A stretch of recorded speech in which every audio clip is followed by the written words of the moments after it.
夫妻矛盾引发的血腥惨案在当今社会屡见不鲜，但今天这起案件中凶手的怪异、冷漠以及为掩盖罪行编造的拙劣谎言，即便看过无数案件资料的我依旧感到毛骨悚然。2006年1月21日，美国马萨诸塞州郊外，搜死和 Presler 夫妇与亲友一同来到女儿瑞秋、女婿尼口的新家，祝贺一家三口乔迁之喜。10天前，瑞秋、尼口刚带着9个月大的孙女莉莉亚搬进这栋大宅，可当天大门紧闭，本该出门迎接的三人毫无踪影。众人反复拨打两人手机，均处于关机状态。众人以为瑞秋临时有事，等候许久后无奈离去。直到傍晚，瑞秋的母亲 Presler 始终联系不上女儿，心中越发不安，最终选择报警。当晚，一名警官冒着大雪赶往这栋大宅，进屋后便察觉异样。屋内空无一人，电视机却开着，婴儿房里播放着舒缓的音乐，可小床上没有莉莉亚的身影。警官走上2楼，路过主卧室时，看到床上堆满被子和毯子，像是有人在整理物品。他高声呼喊，无人应答，便没有进入卧室，继续搜查2楼其他区域，最终一无所获，向警局汇报情况后便离开了。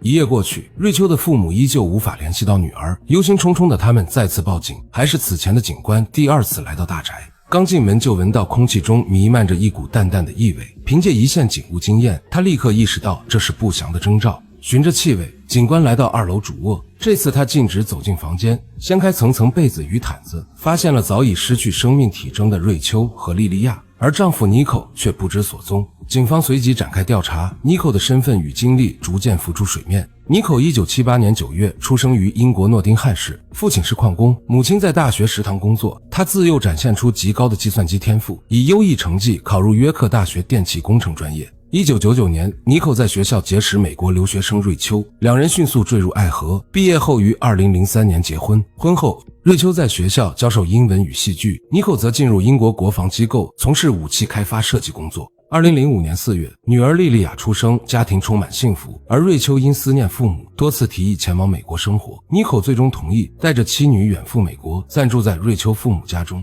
同住期间，瑞秋父母发现尼口行为异常，他从国防机构辞职后，具体工作连妻子瑞秋都不清楚。面对询问，他总用晦涩的计算机术语搪塞，只谎称每月有1万美元薪水，让家人放心。为了尽快搬离岳父母家，尼口大手笔租下一栋2层4室带宽敞庭院的大宅，月租金高达2700美元，再加上分期购买的家具和全新宝马车，夫妻俩每月还款近4000美元。如此阔绰的开销让瑞秋父母打消了疑虑，以为女婿能力出众，却不知这只是谎言堆砌的假象，更没想到搬入新家仅10天，女儿和孙女就遭遇不测。案发后，警方追查尼口行踪，海关出入境记录给出惊人答案。尼口早在1月20日，也就是法医推测的瑞秋母女遇害当天，就已离开美国逃回英国。警方抱着尝试的心态联系尼口的英国父母，其父亲直言儿子就在家中，随后尼口亲自接听了电话。警方以通知家属的口吻委婉告知其妻女的死讯，正常人即便伪装也会表现出惊慌，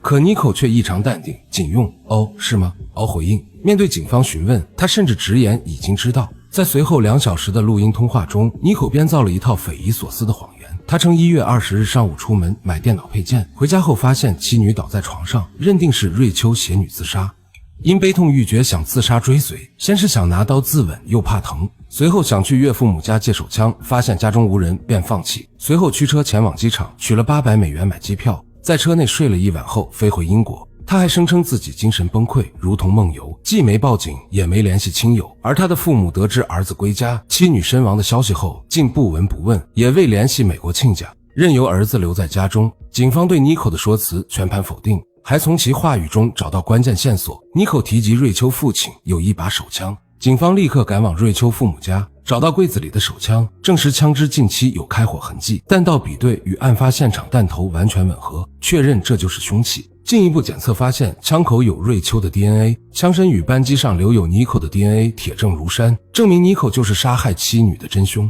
警方还原了作案经过，尼口此前在岳父母家时便偷走这把手枪，1月20日借口出门购物，返回家中残忍杀害妻子和9个月的女儿，随后趁岳父母不在，将手枪偷放回，因慌乱未清理痕迹，留下了致命证据，之后便购买机票逃回英国。而尼口的作案动机随着警方对大宅和其电脑的搜查彻底曝光，面具之下是他黑暗狡诈的真面目。从国防机构辞职后，妮蔻从未有过正经工作，而是利用计算机技术从事网络诈骗。他开设百万富翁速成网站，以虚假投资交易系统骗取钱财，还在电商平台开设多个账号，低价售卖紧俏电脑配件，收款后拒不发货，靠诈骗谋取暴利。可事实上，他的诈骗生意并未盈利。银行记录显示，他从未有过每月1万美元的收入，反而负债累累，欠下银行3万美元。18张信用卡中有17张被刷爆，高额房租、车贷与还款压力让他不堪重负。同时，警方发现他长期搜索色情服务信息，对婚姻生活充满不满。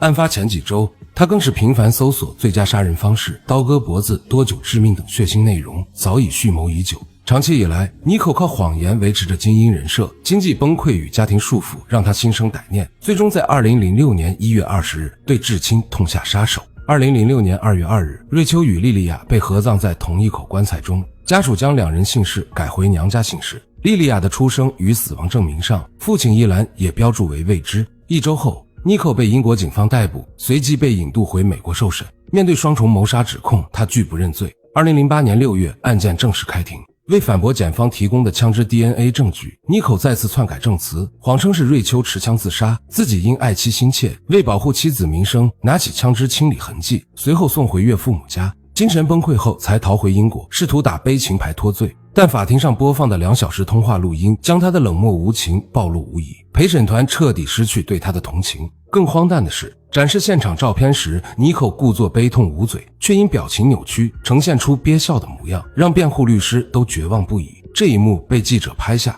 传遍全美。最终，妮蔻2项1级谋杀罪名成立，被判处终身监禁，不得假释。其父母多次公开抗议，称儿子遭遇不公审判，指责媒体与法官偏袒，坚称是瑞秋产后抑郁自杀，儿子是无辜的。可所有辩解都无济于事。妮蔻先后提起上诉，2012年被州最高法院驳回，2013年美国最高法院也拒绝重审，他的所有上诉途径全部耗尽。入狱后的妮蔻并未得到安宁，因罪行恶劣，他遭到监狱黑帮与其他狱友的欺凌，多次被打致重伤住院，监狱最终只能将他单独监禁，才勉强保住其性命。这个靠谎言度日、残忍杀害妻女的凶手，最终在牢笼中度过余生，为自己的恶行付出了应有的代价。